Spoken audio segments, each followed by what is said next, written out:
Hey everyone, Eric Sachs here. As a lot of you know, I'm a huge proponent of Mosko Moto's soft bags, soft panniers for adventure riding. And but I've had an issue that I wanted to share with this locking mechanism specific to this plate that I have here, which is made by my buddy Will. But here's the issue I have. When I put my bags on, and this is the OEM rack,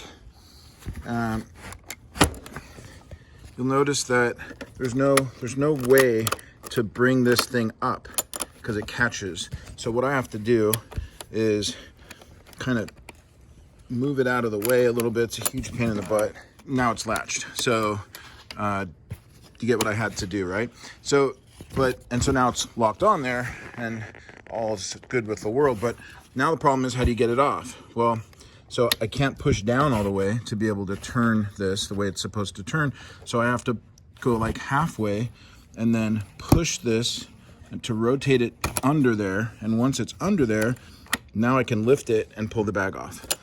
Well, Mosko just addressed that issue with their new, I think they call it speed pin system. So you'll notice on this, there's no latch. It's missing, it's gone. You can see the holes from the die probably. And they've replaced it with this. So this is their new speed pin system. It's a little pull lever. And as I pull this, it disengages a pin that locks this onto this.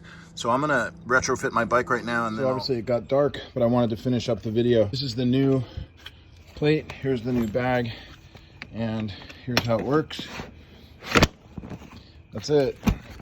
It's locked in place. Nothing here, no problems here. And there's this little strap here and the ability to actually put a little lock in there if you wanted to secure your gear. You could run a little padlock in there and basically pull this to release it. And I don't know if it'll work out in the video because I need two hands, but I'm pulling it and it comes right off. Easy peasy. So I like it. We'll see how it works in the field. Thanks for watching.